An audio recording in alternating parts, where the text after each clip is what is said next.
Um grupo de amigos e eu fomos acampar na serra. Chegamos ao parque pouco antes do entardecer, quando a neblina começava a se infiltrar entre os pinheiros. Passamos pela entrada, onde uma placa enferrujada dava as boas-vindas aos visitantes. Assim, seguimos avançando a pé, carregando mochilas e sacolas de supermercado, procurando alguma clareira onde montar as barracas. Havia silêncio, daquele que só se quebra com o som do estalo dos galhos secos sob os sapatos ou com o zumbido de algum inseto que parece te acompanhar. Olhávamos para todos os lados, tentando decidir se acampávamos perto do rio ou mais acima, onde o terreno era mais plano. Foi nesse momento que o cara apareceu. Ele surgiu do nada, vindo na direção contrária, sem fazer barulho, como se tivesse estado ali o tempo todo. Usava um boné encharcado de suor e um crachá pendurado no pescoço, mas o crachá estava virado, então não dava para ver o nome, nem a instituição. "Vão acampar?" perguntou com uma voz neutra, sem sorriso. Ficamos todos calados por um momento. "Vocês já tinham vindo antes?" Ninguém respondeu no começo. A pergunta parecia simples, mas o jeito como ele fez parecia que tinha algo estranho. Não era curiosidade. Minha amiga Mariana foi a primeira a reagir. "E o senhor é quem?" O cara tirou a mochila que carregava no ombro e a colocou no chão com calma. "Vejo que vocês não trouxeram cordas", disse, e tirou várias cordas grossas, enroladas com nós firmes. "Deixo barato para vocês." Mariana olhou para ele confusa. "Para que a gente iria querer isso?" Ele a observou sem responder diretamente. "Se nunca vieram antes, então não sabem." E foi só isso. Nesse momento passou por nós um grupo de pessoas que caminhava em direção ao bosque. Todos carregavam as mesmas cordas, enroladas na mochila ou penduradas no ombro. Não falavam entre si, apenas caminhavam. O cara os olhou com um tipo de orgulho, como quem diz: "Estão vendo? Eles sabem." Mariana, meio para não prolongar a conversa, tirou uma nota e pagou. Ele nos entregou as cordas, uma para cada pessoa, sem olhar ninguém nos olhos. Quando já estávamos indo embora, ele ficou parado, nos seguindo com o olhar. Poucos minutos depois, o ouvimos atrás de nós. Ele nos alcançou de novo, ofegante. "Perdão, é que vocês não me disseram seus nomes." Mariana se virou e, sem pensar, começou a dizê-los: "Laura, Alex, Davi, Daniel, Andréa, Gabriela, Oscar e eu, Mariana." O cara assentiu. "Perfeito. Assim amanhã é mais fácil reconhecer vocês." E foi embora como se nada tivesse acontecido. Continuamos caminhando. O episódio tinha deixado a gente um pouco desconcertado, mas logo voltamos a brincar entre nós. Ninguém queria admitir que o cara tinha nos deixado desconfortáveis, mas sim, havia ficado um clima estranho. Uns 5 minutos depois, uma delas nos parou e disse: "Pera aí, olha lá." A uns 20 metros no caminho de volta vinham os mesmos que tínhamos visto passar com as cordas. Eram 3 ou 4, com mochilas grandes, todos com roupas parecidas, jaquetas escuras, botas e os rostos ocultos pelo reflexo da luz entre as árvores. "Acho que foi golpe", disse Laura meio rindo. "Aposto que eles são parte dos que vendem as cordas. Ficaram passando bem na hora para a gente achar que precisava delas e comprar." "Nos fisgou direitinho", disse Mariana, e todos caímos na risada. Rimos por um tempo e o mal-estar passou. "Para alguma coisa elas vão servir", disse alguém, e seguimos caminhando entre os pinheiros. Mais adiante, o caminho se abria para uma espécie de clareira. A terra era úmida, cheirava a resina e a grama recém-cortada. De lá dava para ver parte da serra, com um vale coberto por uma neblina que ia e vinha com o vento. O lugar era perfeito, plano, aberto e longe o bastante do caminho principal para não ouvirmos outros visitantes. Havia algo especial naquele ponto do bosque. Tudo parecia em ordem, como se o lugar estivesse nos esperando. Sem precisar combinar, Cada um assumiu um papel. Alex e Mariana começaram a montar as barracas. Andréa e Daniel encontraram o local ideal para a fogueira, onde as pedras formavam um círculo natural. Gabriela e eu penduramos as redes, e em poucos minutos o acampamento já parecia algo planejado. O ar estava fresco, o céu começava a escurecer e o som do vento nas folhas era a única coisa audível. Tudo parecia bom demais, e até as cordas que o cara tinha vendido pareciam úteis, já que Mariana usou uma delas para segurar uma lona. Mas a calma não durou muito. O problema começou quando tentamos cozinhar. Procuramos a mochila com os utensílios e ela não estava em lugar nenhum. Reviramos as sacolas, viramos as mochilas de ponta cabeça, até que Andréa, rindo sem graça, admitiu: "Acho que deixei na casa da minha mãe." O silêncio que seguiu foi de dar raiva. Alguns riram para disfarçar, outros nem tanto. "Ah, ótimo. Toda a comida que separamos", disse Daniel bravo. "Vamos ter que improvisar", disse Laura. O sol começava a cair, o bosque se enchia de sombras, e embora ainda fizéssemos piadas, algo se sentia diferente. De repente, uma das meninas que tinha ido buscar água no rio gritou de longe: "Ei, venham ver isso!" Corremos até lá. À beira do rio, entre umas pedras e um tronco caído, estava exatamente o que precisávamos. Panelas, frigideiras, uma grade metálica ainda com restos de carvão e, mais estranho ainda, uma pá, uma colher grande e várias facas de cozinha. "Ué, como isso veio parar aqui?", disse Alex. Ninguém soube o que responder. As coisas estavam ali, esquecidas. Mas se você parar para pensar direitinho ou fizer as perguntas certas, a coisa começa a ficar estranha. Quem deixaria algo assim? Por que motivo abandonar algo tão útil e tão caro bem no meio da floresta? Andréa, a mesma que tinha esquecido os utensílios, tentou tirar o peso da situação. "É impossível esquecer algo assim", disse ela.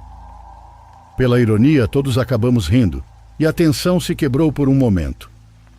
Alguém levou as coisas até o rio para enxaguar e logo depois já estávamos preparando o jantar. No ar começou a surgir cheiro de comida, de óleo e de lenha queimando. Por um tempo tudo foi perfeito.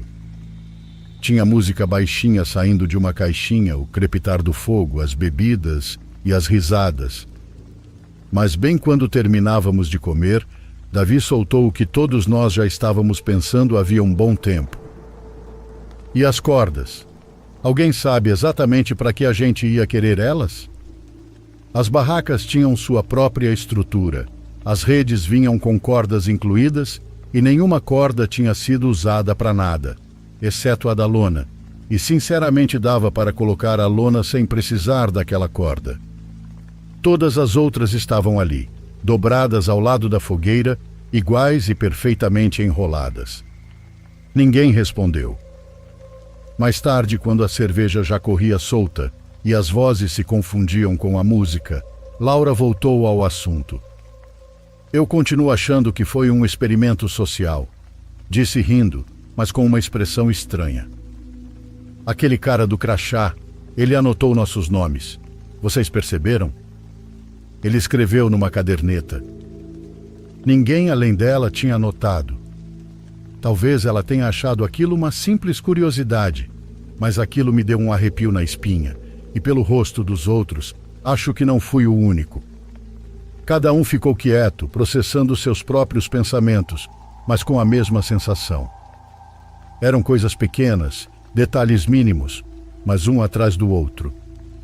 E quando você junta tudo, o cara, os nomes, as cordas e os utensílios que apareceram sozinhos, a coisa começa a fazer sentido demais.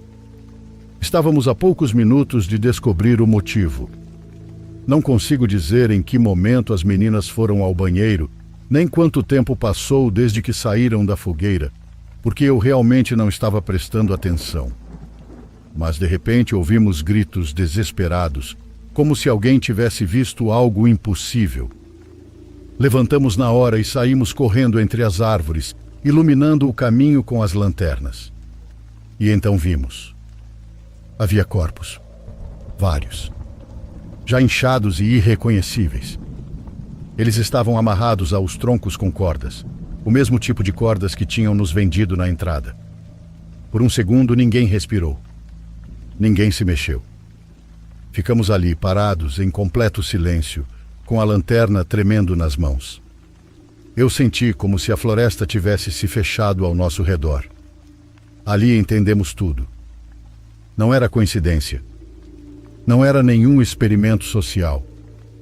Aquelas cordas nos foram vendidas por um motivo. Nos encaramos e, sem precisar falar em voz alta, sabíamos o que aquilo significava. Queriam fazer algo com a gente. Não me lembro quem disse que não podíamos voltar ao acampamento, que era muito provável que estivessem nos observando. De onde estávamos ainda dava para ver a fogueira ao longe. As chamas se moviam entre as árvores e, ainda mais distante, dava para ouvir a caixinha de som tocando. Como o Bluetooth não alcançava tão longe, as músicas saíam picotadas. O amigo que estava com o celular pareado tirou o telefone e desligou a música. Tudo ficou em silêncio. Mas foi nesse silêncio que começamos a ouvir os sons de passos, vozes e galhos se quebrando. Vínhamos do nosso acampamento. Tapamos a boca das meninas para elas não gritarem. Era um medo físico, que arrepiava a coluna inteira e descia pelas pernas. Davi disse que deveríamos voltar e partir para cima de quem estivesse lá. Mas as meninas estavam em choque. Uma chorava, outra repetia que queria ir embora e que não queria morrer ali. Estávamos decidindo o que fazer quando vimos a luz da fogueira mudar. Primeiro diminuiu, depois apagou de repente como se alguém tivesse jogado um balde de água em cima. E logo em seguida as vozes. Onde eles estão? É proibido deixar o fogo aceso, porra. Depois outra voz mais grave. Vamos esperar vocês. Que bom que compraram as cordas. E depois a frase que eu ainda escuto na minha cabeça. Porque com elas nós vamos enforcar vocês. Ficamos horas assim, imóveis, sem ninguém ousar falar ou se mover. De tempos em tempos parecia que ouvimos passos, mas nunca tivemos certeza se era alguém ou apenas a floresta. Mesmo quando os sons desapareceram, continuamos sem nos mexer. Ficamos ali, tremendo, congelados e apoiados nos troncos.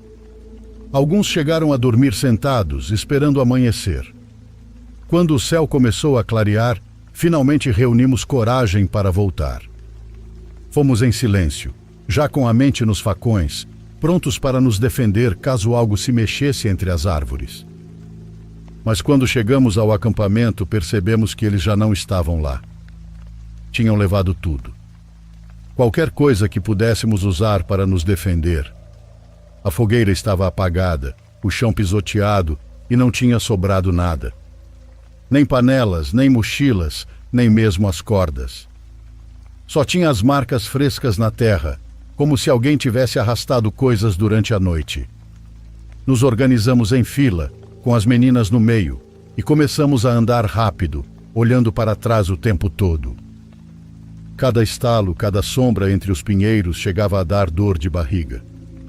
Às vezes parecia que alguém respirava bem perto, e quando virávamos, não tinha nada. Não sei quanto tempo levou, mas o caminho de volta pareceu interminável.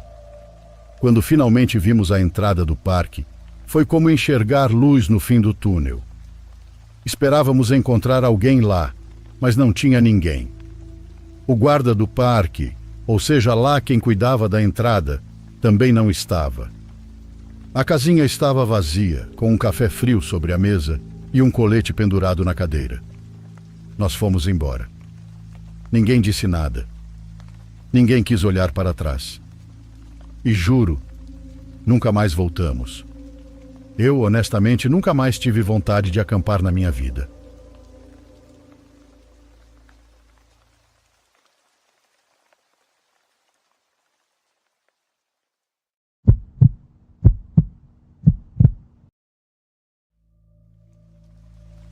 Existem certos sons da infância que simplesmente nunca vão embora, né?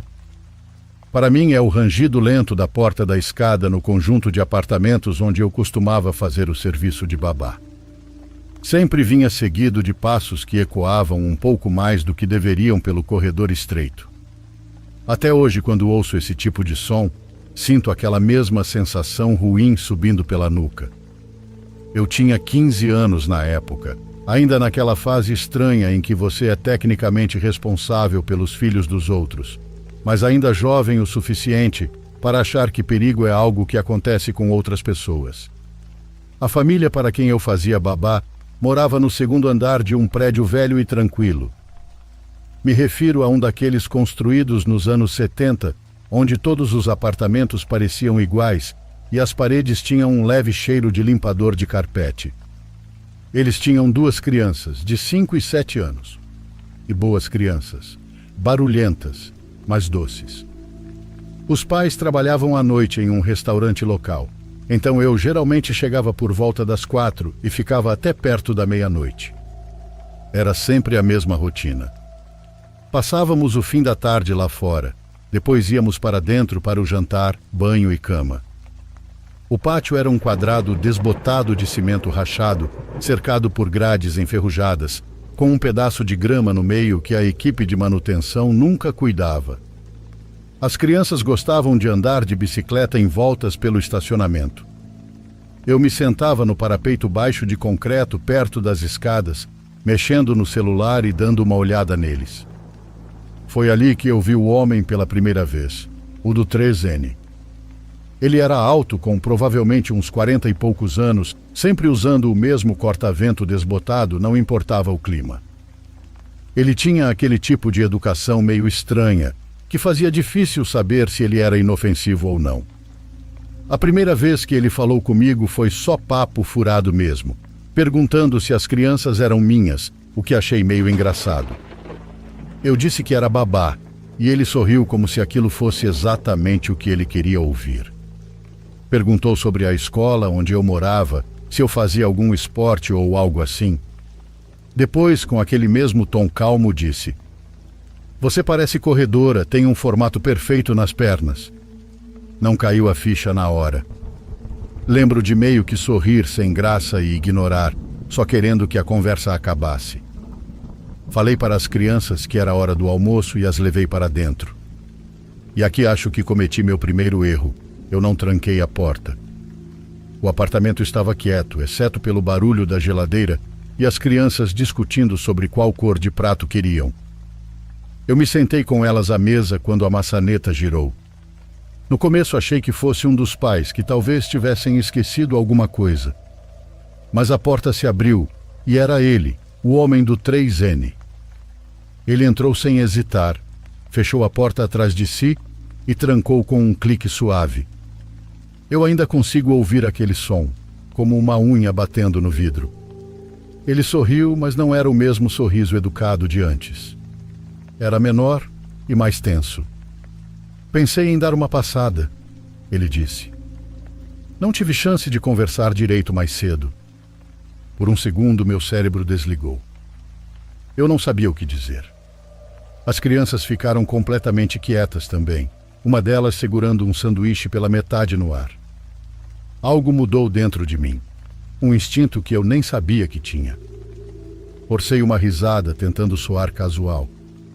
Disse que os pais voltariam a qualquer minuto e que estavam no andar de cima pegando algo. A expressão dele vacilou, mas ele permaneceu onde estava, com as mãos nos bolsos da blusa. Eu dei um passo em direção à porta, mantendo a voz estável e fingindo que estava tudo bem. Aí ele disse: "Você não precisa mentir. Eu sei o horário deles." Do jeito que ele falou, meu estômago dobrou. Não lembro exatamente do que falei depois, só que minha avó soltou qualquer coisa que pudesse convencê-lo a ir embora. Disse que as crianças precisavam tirar uma soneca, que o síndico às vezes passava para verificar e que havia câmeras no corredor. Mentira. Tudo mentira. Mas de algum jeito funcionou. Ele me encarou por um longo momento, depois virou-se, destrancou a porta e ao sair disse: "Você é esperta. Isso é bom." E fechou a porta. O som da fechadura deslizando quando eu tranquei de novo parecia ar voltando para meus pulmões. Conferi todas as travas, puxei as cortinas e me sentei no sofá, literalmente tremendo por um minuto inteiro antes de ligar para os pais das crianças.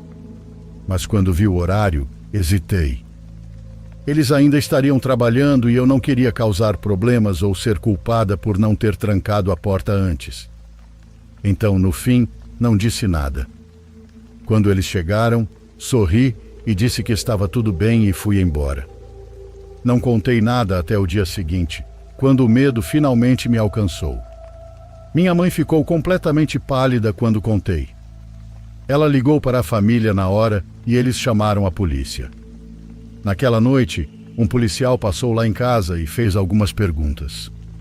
Como ele era? Que horas aconteceu? Quanto tempo ele ficou ali? Ele não falou muito, mas dava para ver que algo estava errado pela expressão dele. No dia seguinte, minha mãe me mostrou uma matéria online. Um homem do mesmo conjunto havia sido preso.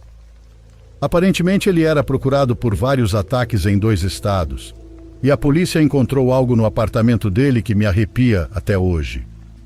Segundo o relatório, havia cadernos com nomes escritos à mão. A maioria mulheres e meninas do condomínio. Anotações sobre a que horas saíam para o trabalho, quando estavam sozinhas, quais apartamentos tinham crianças e quais tinham cachorros. A matéria dizia que alguns nomes estavam riscados com caneta vermelha e ninguém nunca me explicou o que isso significava. Eu não me lembro de trancar portas antes daquele dia, mas hoje eu verifico 3 vezes antes de dormir. Até deixo uma cadeira apoiada debaixo da maçaneta quando fico sozinha em casa.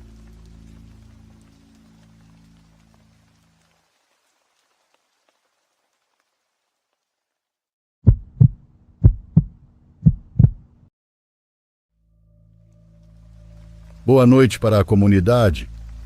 Olha, eu nunca tinha contado isso assim completo, porque a gente acha que vão julgar a gente, né? Mas ouvindo tantas histórias, eu disse: bom, agora é minha vez de contar. Isso aconteceu nos anos 90, quando eu estava no ensino médio, e nós tínhamos 17 anos. Era uma época onde não tinha celular, não tinha redes sociais, e a gente se entretinha com qualquer bobagem. E bom, eu morava só com o meu pai, ele trabalhava à noite, então a casa era minha desde que escurecia até quase amanhecer. A gente morava em uma vila bem pequenininha, daquelas onde todas as casas são iguais. Eu lembro que a luz dos postes ficava meio que piscando, principalmente no frio. Lá fora havia uma árvore enorme que fazia sombra até dentro da sala e a porta sempre rangia. Aquele barulho da porta eu conhecia melhor do que a voz da minha mãe. E bom, lá estava eu, sozinha todas as noites, sem nada para fazer. E foi então que eu achei fácil comprar uma Ouija numa papelaria. Era daquelas de madeira falsa, pintada bem vagabunda, mas para mim parecia a coisa mais incrível do mundo. E sim, eu sei, não se deve jogar sozinha e o resto todo. Mas naquela época eu era muito boba, muito corajosa ou muito curiosa, ou talvez tudo junto. O caso é que eu jogava todas as noites. Eu apagava as luzes, colocava uma vela que cheirava a baunilha, fechava a cortina e me sentava no chão da sala, porque era onde se sentia menos frio naquela casa. E ali eu colocava a tábua Ouija. Às vezes demorava para me responder, às vezes não dizia nada, mas havia noites em que ela se movia, bem pouquinho, mas se movia. No começo eu pensei que eu mesma empurrava sem querer, depois já não achava tanto assim. Comecei a entender que não era bem isso.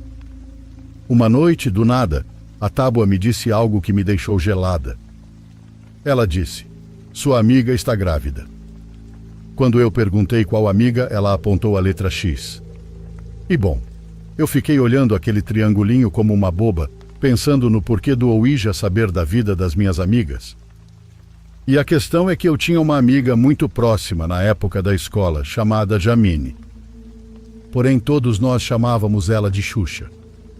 Éramos unha e carne, como se diz quando 2 pessoas estão sempre juntas. mas ela deixou de ir à escola no primeiro semestre do ensino médio, e desde então cada uma seguiu caminhos diferentes. Tínhamos mais de um ano sem nos ver, eu nem sabia mais onde ela morava exatamente, nem o que estava fazendo. E eu ainda perguntei como se fosse a coisa mais normal do mundo para a Tábua. Como você sabe disso? E a Tábua respondeu: agora eu estou vendo. Naquele momento eu juro que senti como se tivessem jogado água gelada nas minhas costas. Eu fechei a Tábua assim do nada. Bom, fechar é modo de dizer, pois eu empurrei ela para longe como se queimasse. Já estava tarde, então fui dormir, mas aquela frase não saía da minha cabeça. Dias depois, por obra do destino, eu a encontrei. Depois de mais de um ano eu a encontrei assim, simplesmente caminhando em direção ao mercado, onde eu ia comprar frutas. Ver minha amiga foi como ver um fantasma, principalmente por tudo aquilo que tinha acontecido. Ela também se surpreendeu ao me ver. Nos cumprimentamos, mas havia algo estranho. Ela estava séria, como escolhendo cuidadosamente as palavras. E eu não consegui ficar calada. Perguntei, não sei porquê. Ei, é verdade que você está grávida? Aí sim, eu vi ela mudar de expressão. Ficou tensa e me perguntou quem tinha me dito isso, com quem eu andava conversando ou se dava para perceber. E eu ali, quase engolindo minha língua, porque como eu ia dizer que foi uma Tábua que me contou? Ela se irritou mais do que eu imaginava.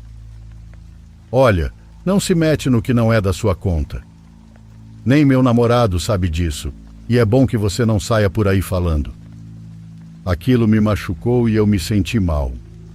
Mal por ter dito, mal por vê-la daquele jeito, mal por pensar que talvez eu estivesse mexendo com algo que não devia.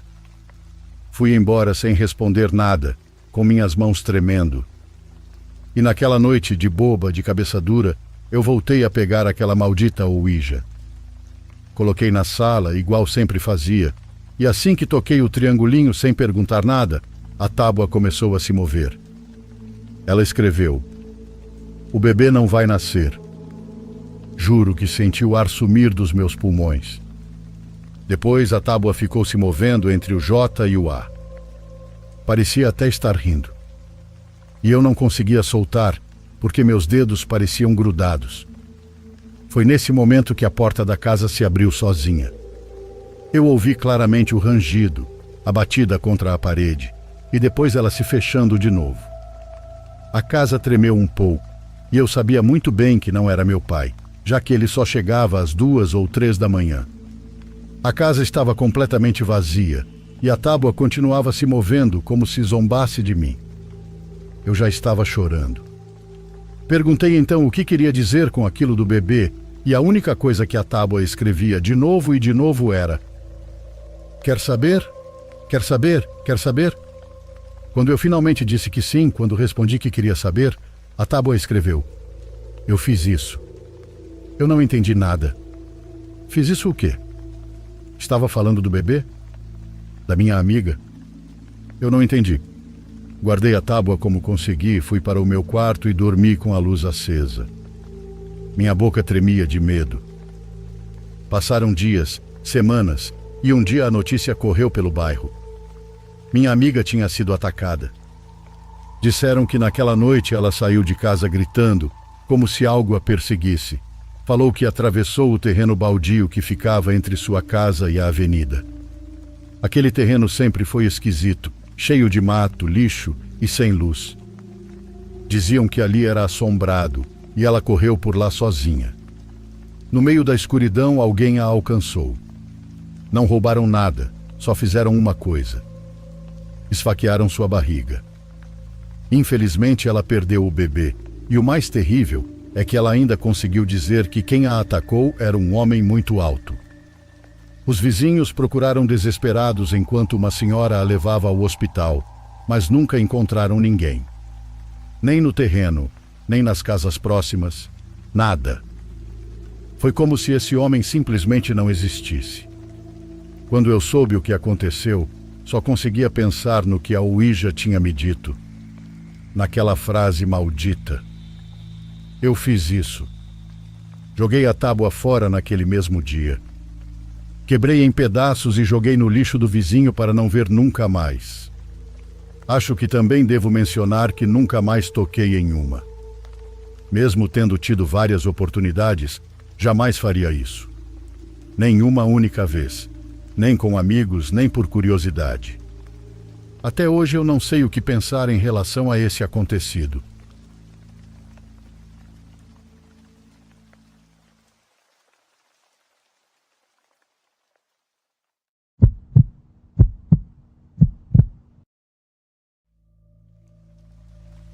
É estranho como certos detalhes sobre algumas pessoas ficam na memória.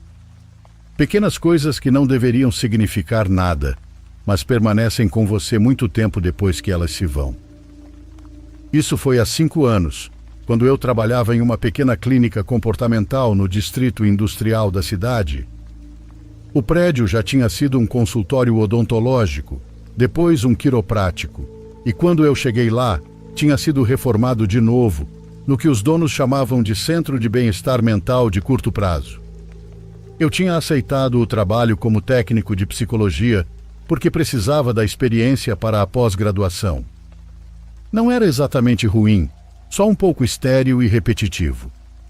Jenny era uma das poucas pessoas que tornavam aquilo meio suportável.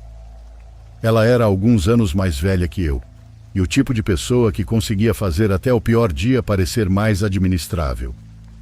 Ela tinha aquela voz calma e paciente que deixava as pessoas à vontade. Não éramos amigos próximos, mas às vezes ela me oferecia carona depois do turno. Eu não tinha carro na época, e ela dizia que não se importava. Alegava que gostava da companhia. Numa noite, pouco antes das festas de fim de ano, nós dois saímos mais cedo depois que a clínica fechou. Queríamos passar numa loja de descontos no caminho para casa para procurar enfeites.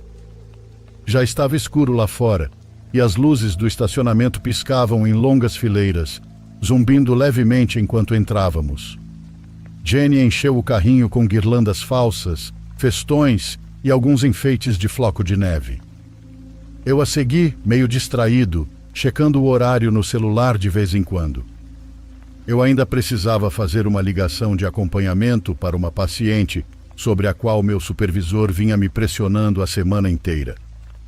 Jenny acenou com a mão e disse: "Vai fazer no carro. Vou ficar uma eternidade na fila mesmo." Então eu fui. O carro dela cheirava a café, mas quando me sentei no banco do passageiro, percebi como tudo era meticulosamente limpo. Sem bagunça, sem migalhas, nada pessoal, exceto um pequeno crucifixo pendurado no retrovisor e um par de óculos escuros no painel. Abri o aplicativo de ligações que usamos para falar com pacientes e disquei o número. A chamada conectou e comecei com o roteiro de sempre. No meio da ligação, porém, percebi que eu não tinha um bloco de notas para registrar minhas anotações da sessão. Olhei ao redor procurando algo para escrever. No assento havia um pequeno compartimento e, sem pensar muito, eu o abri. Dentro havia algumas canetas, um recibo velho e um pequeno caderno marrom, daqueles que você compra em pacote. Eu hesitei um pouco, pois normalmente eu não mexeria em coisas pessoais de alguém. Porém, imaginei que provavelmente estivesse cheio de listas de compras ou tarefas. Nada demais. Disse a mim mesmo que poderia escrever algumas anotações no final e pedir desculpas depois. Abri na primeira página em branco, ou pelo menos achei que estivesse em branco. Ali havia uma lista de nomes escritos com uma caligrafia pequena e cuidadosa. Cada um tinha um endereço ao lado e, às vezes, uma frase curta como janelas verdes. Casa da esquina.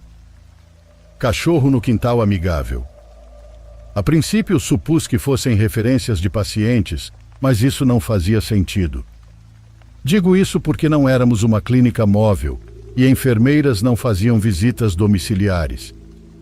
Curioso, folheei mais algumas páginas. Página após página, mais nomes, mais endereços, sempre com aqueles detalhes estranhos. Portão dos Fundos solto, Carro estacionado fica a noite toda. Mora sozinho. Coisas assim. Então, mais ou menos na metade do caderno, notei outra coisa.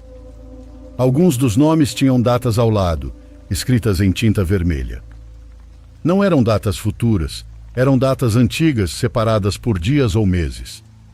Reconheci 2 desses nomes imediatamente, e ambos eram ex-pacientes. Uma tinha parado de comparecer de repente. A outra supostamente tinha se transferido para outro estado. Ao ver isso, fiquei com uma sensação estranha. No final da mesma página havia outra anotação. IL mora acima da padaria. IL eram minhas iniciais. Fiquei olhando para aquilo, meio congelado. Eu não me mexia e mal respirava, apenas encarava aquela pequena linha de tinta até as letras começarem a borrar. Por um momento tentei me convencer de que tinha que ser outra coisa. Talvez ela mantivesse registros de checagem de segurança ou fosse parte de algum projeto de pesquisa. Mas eu sabia que isso não era verdade. Não havia pesquisa, nem alcance comunitário. Nada que exigisse saber onde qualquer um de nós morava. Fechei o caderno, o coloquei de volta no compartimento com cuidado e fiquei completamente imóvel até Jenny voltar. Quando ela entrou, sorriu e perguntou se eu tinha terminado a ligação, e eu disse que sim. Minha voz até falhou um pouco, mas felizmente ela pareceu não notar. Ela me entregou um copo de café quente que tinha comprado perto do caixa e ligou o carro. No caminho para casa, ela falou sobre a previsão de chuva, sobre o gato da vizinha que tinha desaparecido na semana anterior e sobre como talvez fosse passar o Natal sozinha naquele ano. Eu concordei nos momentos certos, fingindo ouvir, mas não conseguia parar de pensar naquele caderno. Quando paramos em frente ao meu prédio, ela sorriu de novo e disse: "Te vejo na segunda." Eu assenti, agradeci e saí do carro. Esperei até ela ir embora para então subir as escadas correndo. Naquela noite quase não dormi. Eu ficava pensando naqueles nomes, naqueles endereços e nas datas escritas em vermelho. Eu queria acreditar que tinha entendido tudo errado, mas não conseguia tirar da cabeça a imagem das minhas iniciais escritas bem no final daquela página. Na manhã seguinte, cheguei cedo ao trabalho. Fiz login no nosso sistema interno e procurei os arquivos dos 2 nomes que eu tinha reconhecido. Ambos os registros estavam marcados como incompletos. Sem acompanhamento, sem alta, apenas encerrados. Ninguém nunca falou sobre eles de novo. E bem, algumas semanas depois, Jenny simplesmente parou de aparecer no trabalho. O supervisor disse que ela tinha pedido demissão de repente, sem aviso, sem endereço para contato, nada. O e-mail de funcionária foi desativado naquela mesma tarde. A clínica a substituiu dentro de um mês e ninguém pareceu particularmente surpreso. "Pessoas vão e vêm o tempo todo", alguém comentou. Mas não sei. Eu me mudei de apartamento no ano seguinte e troquei meu número de telefone alguns meses depois também. Mas ainda assim, todo mês de dezembro, desde então, eu não consigo parar de pensar naquele caderno.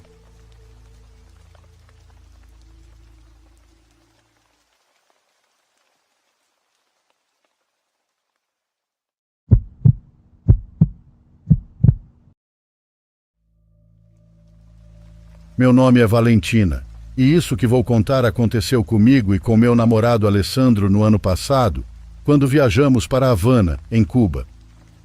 Foi a primeira vez que vimos algo que não era deste mundo. E desde esse dia não sei explicar, mas nunca mais vimos a vida da mesma forma. Nunca mais como antes. Bom, tudo começou porque encontramos um Airbnb baratíssimo, daqueles que você pensa. Que estranho estar tão barato. Mas enfim, pegamos assim mesmo.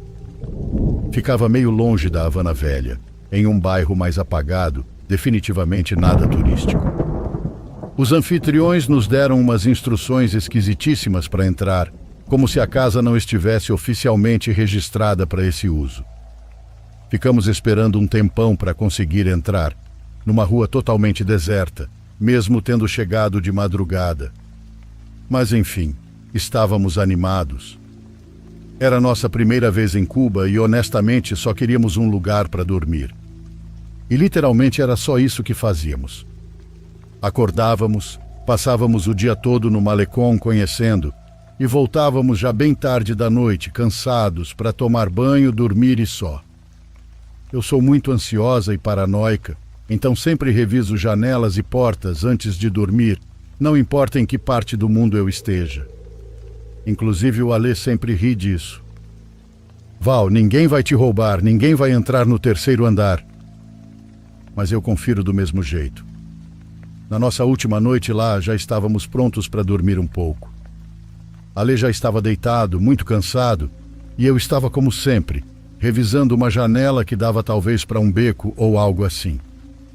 Era uma janela alta, com moldura antiga e a pintura descascada. E quando levantei a persiana, havia um senhor espiando ali. Ali, colado no vidro, um senhor com a pele meio inflada, não sei como explicar, e ele parecia estar tentando enfiar a mão. Eu gritei. Nem sei que tipo de grito foi, mas Alessandro levantou assustado rapidíssimo e chegou a gritar que tinha alguém ali. Às vezes eu penso que ele ficou até mais assustado que eu, pois nunca tinha ouvido ele daquele jeito. Nunca o tinha visto realmente descontrolado. Ele correu até a janela, mas quando chegou lá não havia mais ninguém, e a janela estava completamente escura, como se você estivesse vendo apenas à noite. Eu estava tremendo, e Alessandro também. Decidimos ir falar com o host, que morava no apartamento de baixo. Batemos forte na porta e ele saiu meio dormindo. Contamos o que vimos e o senhor apenas disse: "Venham, vou mostrar uma coisa." Ele nos levou por uma escada em caracol até a laje. De lá dava para ver a fachada do prédio nas nossas janelas, e ele disse: "Aquela janela, estão vendo? Não dá para lugar nenhum." E apontou bem para baixo, para a janela do nosso quarto, que só dava para distinguir pela luz que saía. Ela estava colada a um prédio queimado e abandonado. Não havia nem 10 centímetros entre o batente e o muro. Literalmente, nenhum gato caberia ali, muito menos uma pessoa. Eu congelei na hora. O host disse que provavelmente era imaginação nossa, que estávamos cansados ou talvez tivéssemos bebido, que isso acontece com turistas.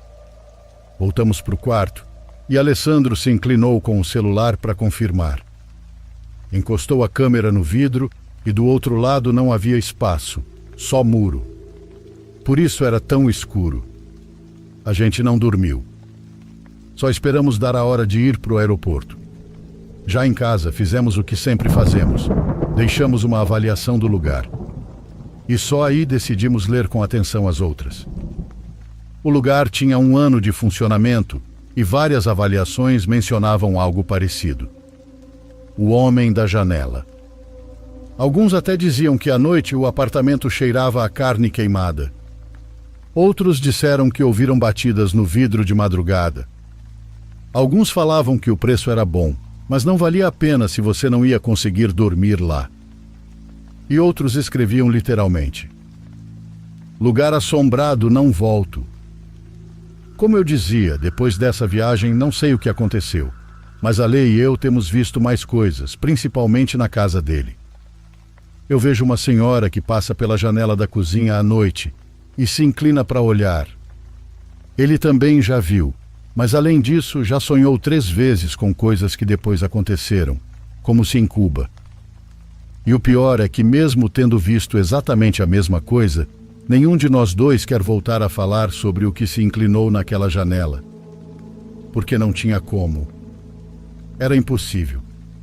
De qualquer forma, obrigada pela atenção ao meu relato, mesmo que não seja tão assustador. Eu sou testemunha de que fantasmas existem.